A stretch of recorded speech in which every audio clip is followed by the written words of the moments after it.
Clip number 140۔ اس clip میں آپ قرآن پاک کی سورہ آل عمران کی آیت نمبر 126 سے 129 کی تلاوت، ترجمہ قرآن اور تفسیر قرآن صراط الجنان سنیں گے۔ بسم اللہ الرحمن الرحیم۔ ترجمہ، اللہ کے نام سے شروع جو نہایت مہربان رحمت والا ہے۔ وما جعله الله إلا بشرى لكم ولتطمئن قلوبكم به وما النصر إلا من عند الله العزيز الحكيم۔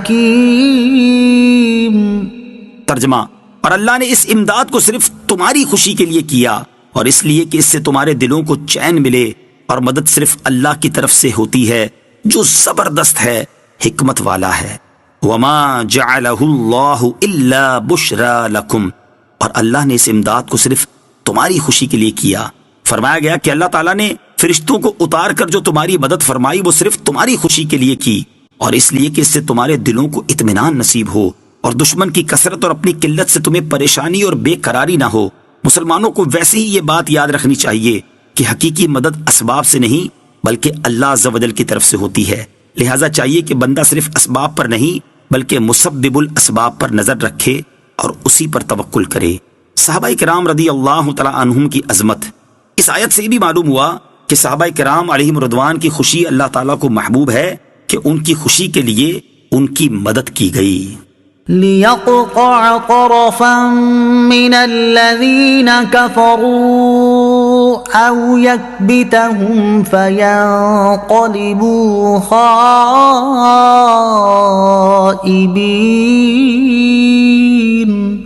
ترجمہ، اس لیے کہ وہ کافروں کا ایک حصہ کاٹ دے یا انہیں ذلیل و رسوا کر دے تو وہ نامراد ہو کر لوٹ جائیں۔ لِيَقْطَعَ طَرَفًا مِّنَ الَّذِينَ كَفَرُوا، اس لیے کہ وہ کافروں کا ایک حصہ کاٹ دے۔ اللہ تعالیٰ نے مسلمانوں کی مدد اس لیے بھی فرمائی کہ کافروں کے بڑے بڑے سردار مارے جائیں، گرفتار کیے جائیں اور اس کے ذریعے کافروں کی قوت ختم ہو۔ چنانچہ بدر میں ایسا ہی ہوا۔ لَيْسَ لَكَ مِنَ الْأَمْرِ شَيْءٌ أَوْ يَتُوبَ عَلَيْهِمْ أَوْ يُعَذِّبَهُمْ فَإِنَّهُمْ ظَالِمُونَ۔ وَلِلَّهِ مَا فِي السَّمَاوَاتِ وَمَا فِي الْأَرْضِ يَغْفِرُ لِمَن يَشَاءُ وَيُعَذِّبُ مَن يَشَاءُ وَاللَّهُ غَفُورٌ رَّحِيمٌ۔ ترجمہ، اے حبیب، آپ کا اس معاملے سے کوئی تعلق نہیں۔ اللہ چاہے تو انہیں توبہ کی توفیق دے دے اور چاہے تو انہیں عذاب میں ڈال دے، کیونکہ یہ ظالم ہیں، اور اللہ ہی کا ہے جو کچھ آسمانوں میں ہے اور جو کچھ زمین میں ہے، جسے چاہے بخشے اور جسے چاہے عذاب کرے، اور اللہ بخشنے والا مہربان ہے۔ لیس لک من الامر شیء، اے حبیب آپ کا اس معاملے سے کوئی تعلق نہیں۔ ہجرت کے چوتھے سال سفر کے مہینے میں سرکار علی وقار صلی اللہ تعالی علیہ وسلم نے 70 قاری صحابہ کرام علیہم رضوان کو مکہ اور عصفان کے درمیان ایک جگہ بیر معونہ کی طرف بھیجا تاکہ وہاں لوگوں کو قرآن پاک اور دینی مسائل کی تعلیم دیں۔ عامر بن طفیل نے دھوکے سے انہیں شہید کر دیا۔ ان کافروں کے خلاف حضور سید المرسلین صلی اللہ تعالی علیہ وسلم نے بربادی کی دعا کا ارادہ فرمایا تو اللہ تعالیٰ نے آپ علیہ الصلوۃ والسلام کو روک دیا۔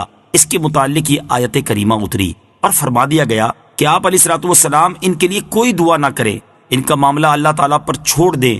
اللہ تعالیٰ چاہے تو انہیں توبہ کی توفیق دے اور چاہے تو عذاب دے۔ یہ حضور اقدس علیہ الصلوۃ والسلام کی وہ مبارک تربیت ہے جو رب العالمین عز و جل نے خود فرمائی اور ہر جگہ اپنے حبیب علیہ الصلوۃ والسلام کی کامل رہنمائی فرمائی۔